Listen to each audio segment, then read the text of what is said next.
the FTC is going to say the material connection disclosure needs to be unavoidable. So you couldn't possibly miss this, that the consumer would read this and understand it. Number one, make sure that the influencer actually uses the product.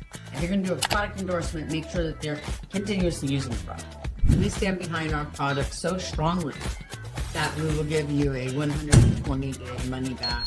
You can end up with a letter, a takedown letter, millions in fines, even jail time. What is the most common misconception in our industry?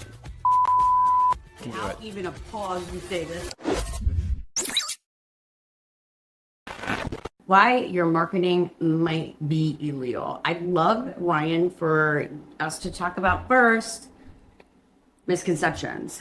Very often, commonly, marketers have misconceptions about compliance and their duty to uphold the regulations that the FTC has put forth. So what do you see the most? What is the most common misconception in our industry? Everybody else is doing it. Ah. Everybody else is doing it, so I can do it. Without even a pause, you say this. No, it comes up on every. You've heard that quite a bit. Quite a bit. Mm. No, it's every client call. They're like, well, this company's doing it. This company's doing it. You're doing $100 million, Emma, and they're doing it. Why aren't they in trouble? Can't we just tell on them? No, that's not how it works. Well, no, and it's a crapshoot because enforcement actions are just like a roll of the dice. Why some people get picked, yeah, some we'll never know for most of them. But yeah, I mean, it really is. Everybody else is out there doing it, so why can't I? The problem is think about when you're speeding on the highway, you're going 95 and you get pulled over. It doesn't matter if that's traffic, or everybody around you. 10 cars around me are doing 95. I can't tell the cop who can't pull me over. No, I drove up here from Houston, like pulling over people left and right. It didn't matter how fast we were going. Yeah. So, I mean, that's the biggest one. And I think the other misconception is like, well, if I plug it into ChatGPT or Google or something like that, I'm just going to get some answer that I can basically hobble along with, and that'll be fine. Problem is, it's usually a lot more complex. I mean, think of environmental claims and things like that. Right. And so people just don't really know where to look, or they can rely on Google or ChatGPT. Yeah.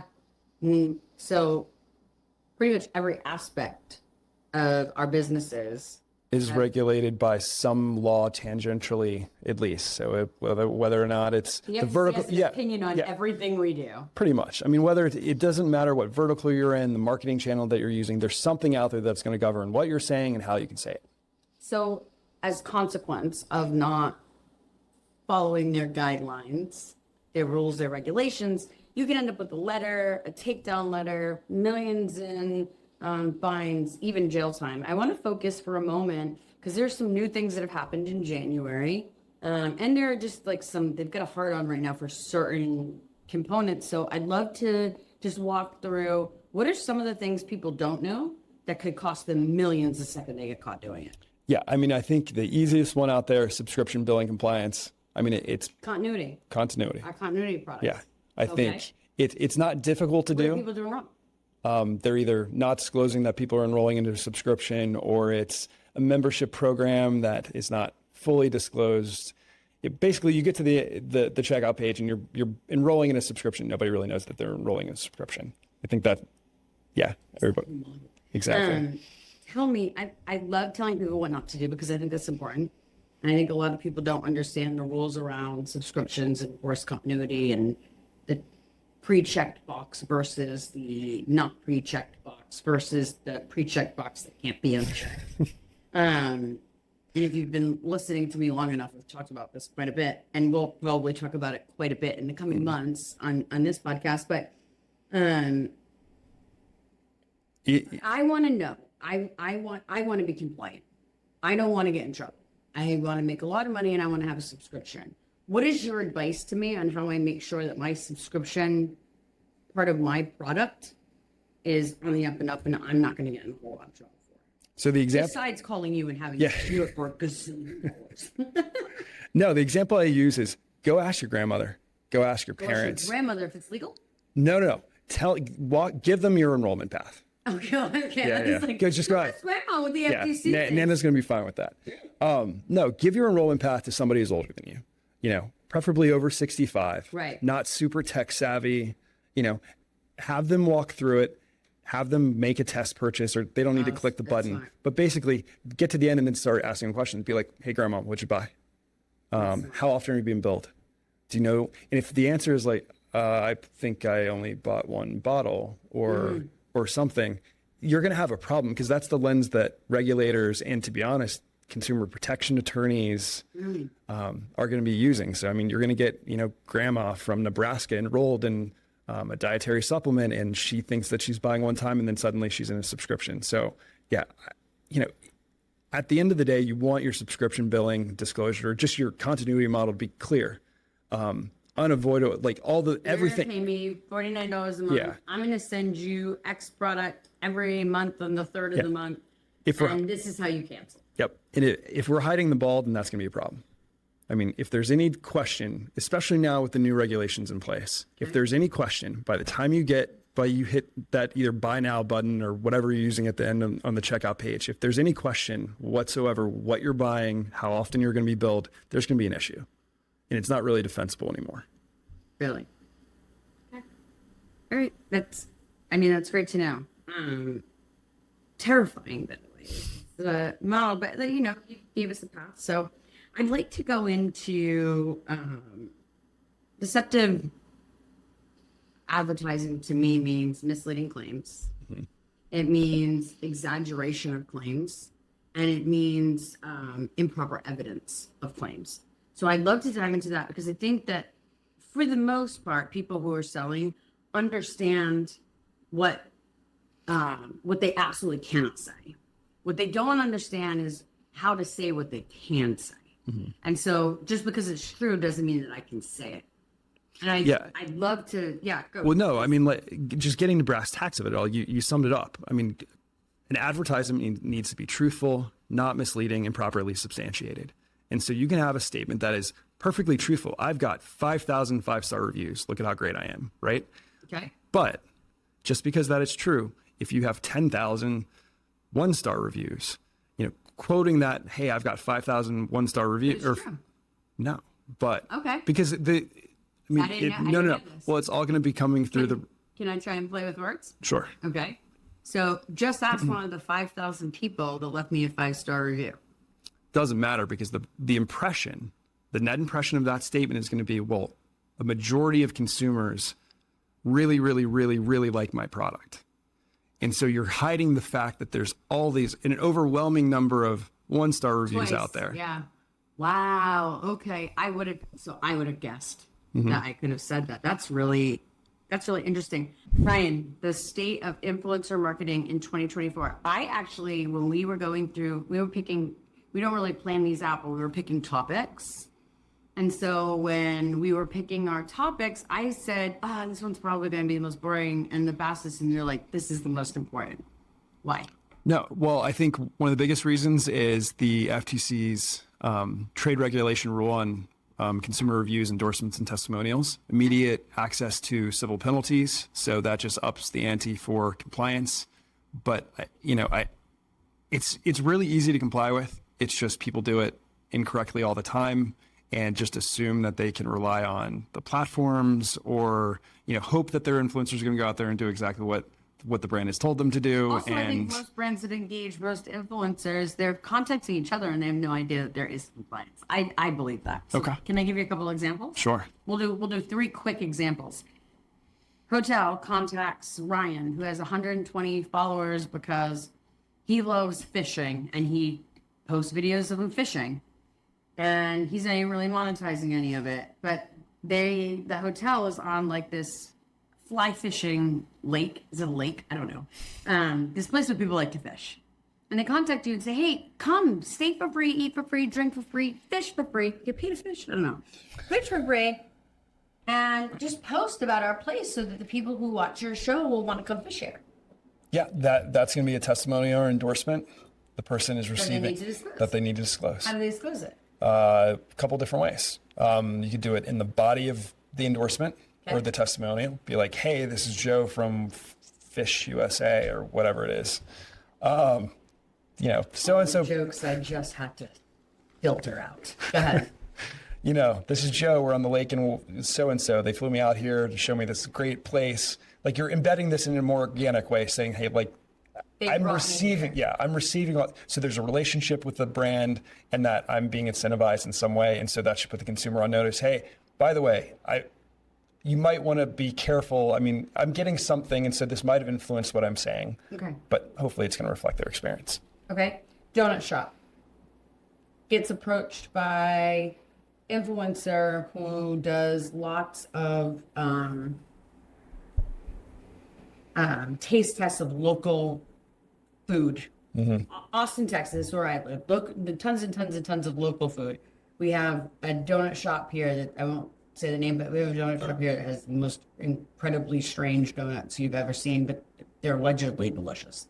And so she contacts them and says, hey, I'll make a TikTok of me tasting your donut and telling everybody how amazing it is. And that if you're visiting Austin, Texas, they should come to Austin because I have Austin Eats TikTok.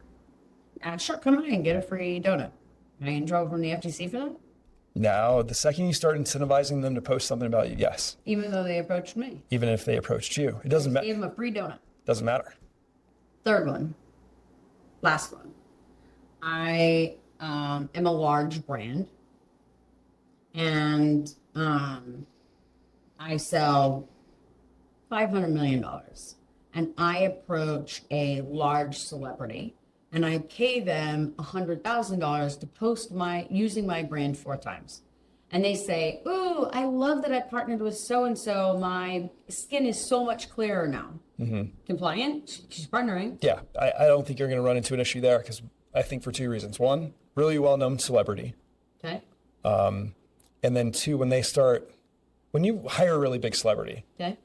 Insert famous person's name, and then they're like, look at my brand of vodka or skin cream or whatever it is. Most of the time, and there's a counter argument to that where the FTC addresses this in some guidance, that a reasonable person would see this as like, well, you don't have like an A-list celebrity sitting up there talking about some product that they just love out of the kindness of their heart. They're being compensated for it, which is why when you turn on the television, right, when you see George Clooney talking about an alcohol brand or the Kardashians about something else, no reasonable person is going to think that they're doing that just because of because they wanted to. I don't know that I agree with you. Why? George Clooney, he looks like an alcoholic to me. Seems fair. Just seems fair. Maybe he's not. I don't know. Definitely looks like he pushes some back. But let's take the Kardashians. There is no aspect of the Kardashians' life that isn't lived out on TV. From divorces to births to lies to big mistakes to sisters' fights to hair dye to lip injections to botched surgeries to mental illness, cheating. Like they live everything. They wake up in the morning, they get in their glam chairs, you watch them get all of their stuff. They talk about the things that they love. Their salads that they like. Are they partnering with lemons? Like, do you know what I mean? Yeah, but you could certainly just take it and think that it's just part of their everyday. No, very true. And that's why the FTC has come out and said, yes, using a celebrity is like one of these factors, but saying partner is enough. But partner is not enough. So to make a material connection disclosure, there's really 2 portions. Okay. You need to put the consumer on notice that there's a relationship between you and the brand. So we're partners. We're partners. But then whether or not whether the person providing that endorsement or testimonial is actually being incentivized. So it's free. Can you believe I get paid to use this skincare product? I think you're going to be fine with that. Okay. What if I just put #ad? #ad should be fine. But the okay, because you know I was about to do something. But it depends on where it's appearing. So if you're on Instagram, is it below the fold? And so is it #ad at the very end of a lengthy discussion about the product, buried amongst 15 80 hashtags. 80 hashtags? No, it needs to be at the top. And the FTC says that it needs to be the first hashtag. Yeah, it needs to be the first hashtag. Not only the first hashtag, the FTC would say that it actually needs to be above the text. So you can get into these debates with regulators over where it should be, but the FTC is going to say the material connection disclosure needs to be unavoidable. So you couldn't possibly miss this, that the consumer would read this and understand, okay, well, this person's receiving something or it's an advertisement or a promotion for some sort of brand. From an operational standpoint, to not kill conversions, I would choose my way, where the person is disclosing in a way that's letting their audience who loves them know that they love the product while still disclosing it. Like, can you believe I got to partner with them and I get paid to actually do this, or I get paid to use this product? Or can you believe that I get this product for free just for posting it on here? Like, I would spend money on this every day. You know what I mean? As you're looking at yourself. So I would certainly do it that way from an operational standpoint. Like, Well, yeah, and so many of the platforms now have the built-in, paid partnership, things like that. Now the FTC has come out and said you can't just rely on that, but even their kind of discussion about you can't rely on it because it might not show up every time. It might not show up every time, or it's not prominent enough. If it shows up, is it enough? What's up? We interrupt this podcast to remind you to like and subscribe so that you can always be in the know of when Ryan and I drop a new episode of Marketing on Trial. Also, sign up at www.specialopspodcast.com for our Visionary Vault and get all of our freebies. Ryan saying, I think it is fine. Especially in the meta platforms, I think it is very clear when you're using the paid partnership. I mean, it's right at the very top. I mean, you can't. It says sponsored or paid partnership. Like you can't actually get to what they're saying without missing that. I mean, I guess if don't have your glasses on, but I think that's pretty low risk. Okay. All right. So let's talk about risk. I'm the brand. You're the influencer.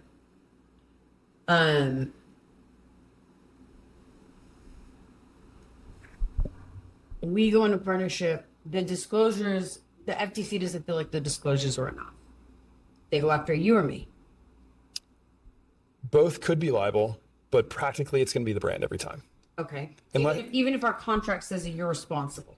Yes. I mean, the contract is great to have because you're going to say, the contract will say. I tried to, in good faith. Yes. Do what I'm supposed to do. And this influencer's off the freaking rails. Give them the material connection disclosure on every single post that you put on social media about our brand. This is what you must say.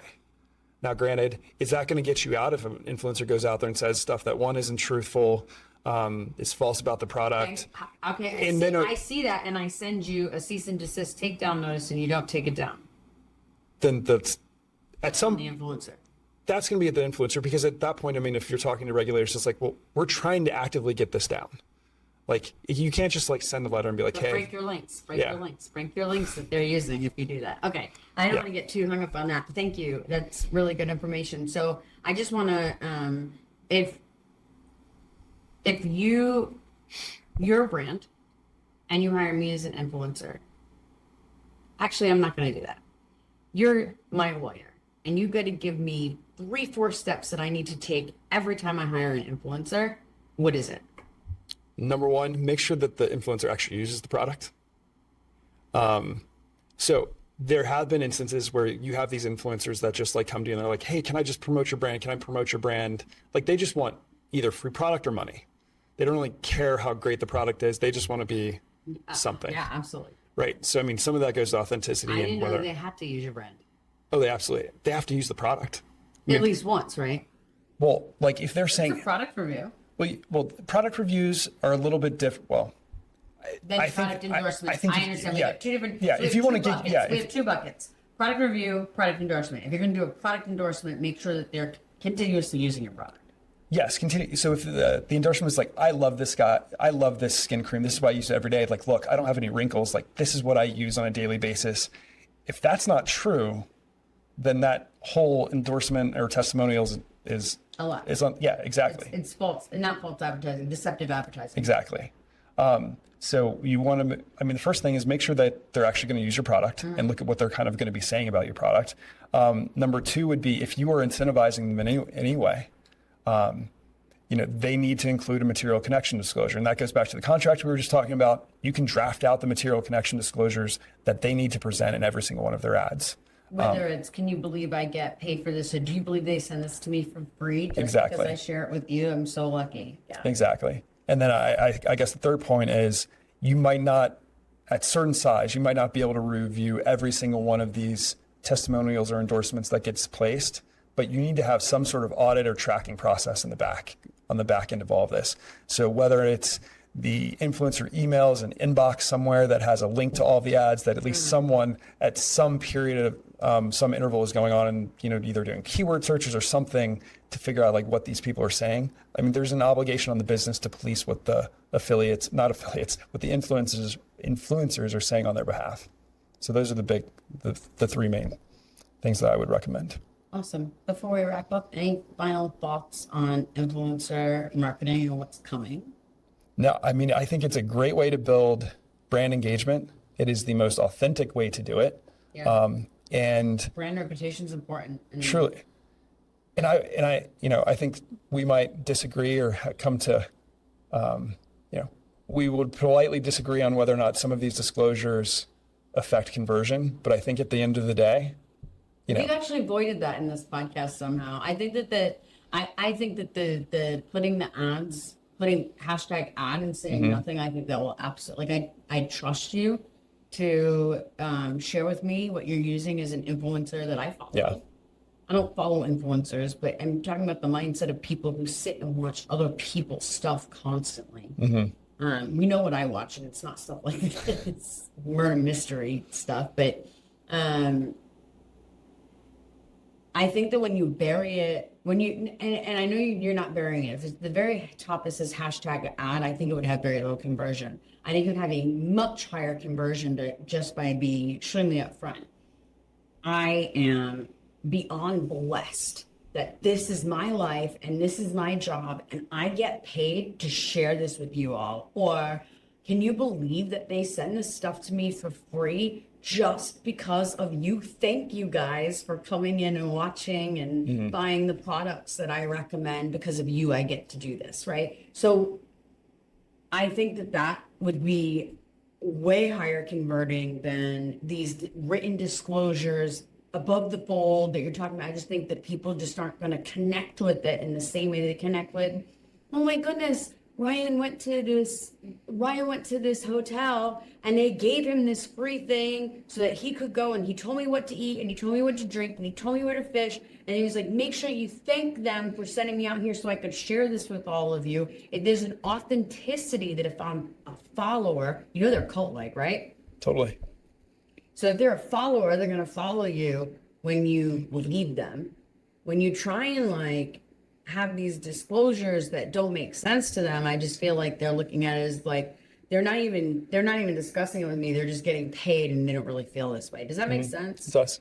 So I more like doing the bonuses that change for a limited time. When you buy X, you're going to get this, and this for free. And then all of these things, they don't even have to massively change.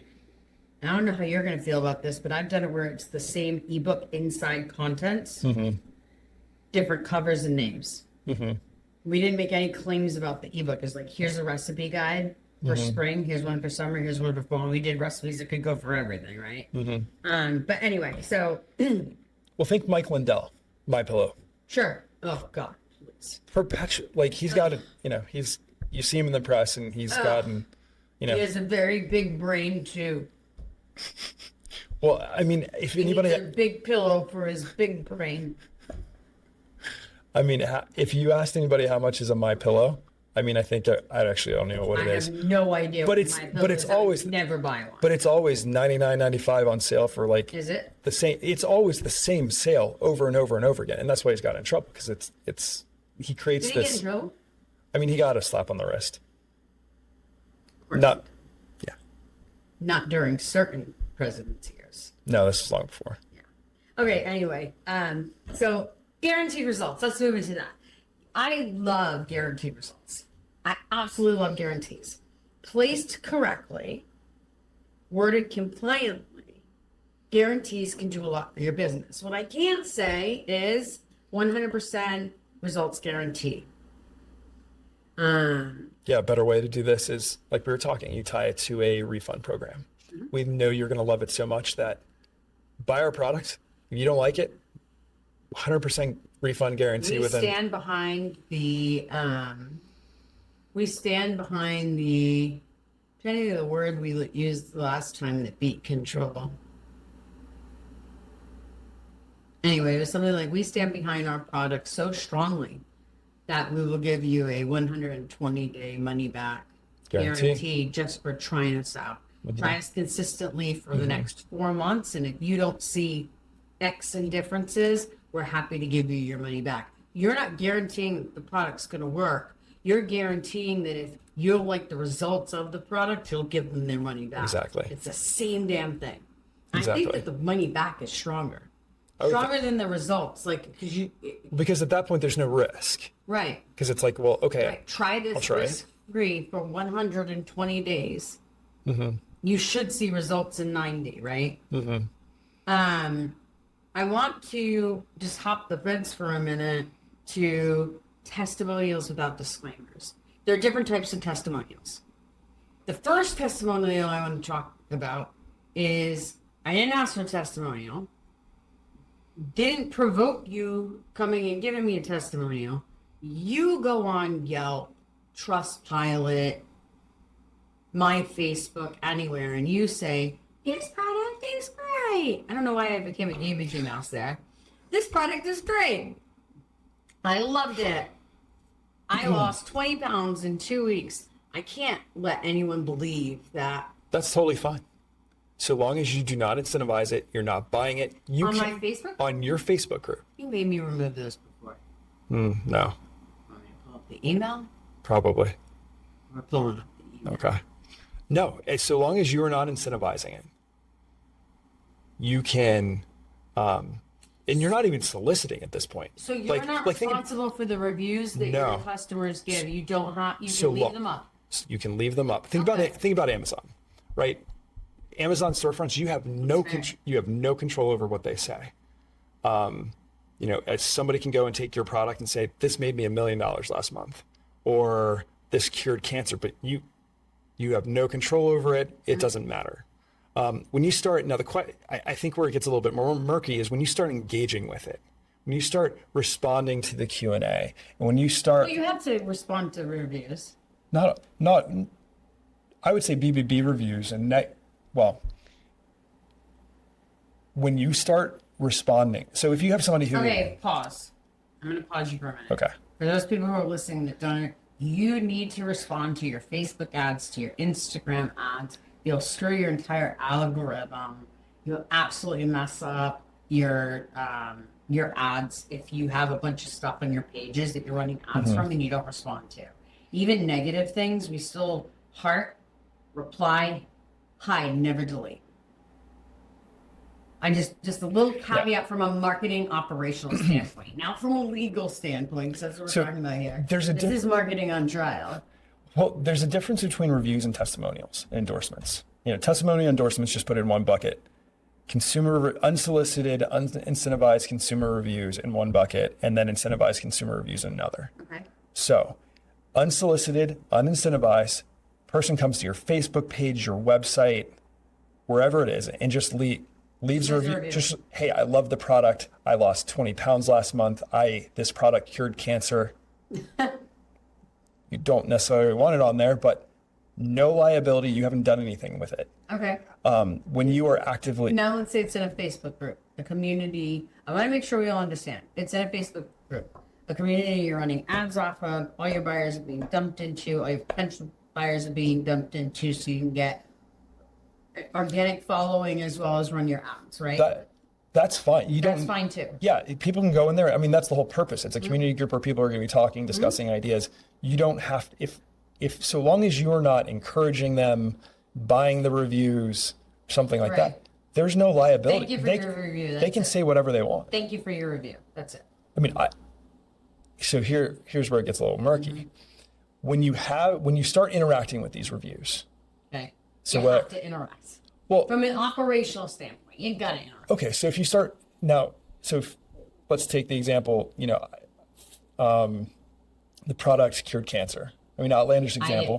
I think that I personally would remove that. Personally would remove that. But yes. I have a different parameter than most people. No, I mean, I think you should get rid of it as well. But if you start then, thank you for a review, liking it, hearting it. I mean, you say you have to respond to all of these things. If you're running ads and you've got a community going, rule of thumb is generally you've got your customer service team that needs to respond to every question or every statement with something, because what will happen is you're running ads and Facebook sees people posting and you not responding, it assumes that you're not doing what you're supposed to be doing, and you can kind of screw the algorithm up. Well, so I think a good rule of thumb is whether or not your interaction with that You could leave one review out of 50. It's not going to be the end of the no, world. but it's whether or not the business is adopting that review, almost and turning it into kind of like an endorsement or testimonial. Okay. And so it's like, I know it's a fine line, but when you're like,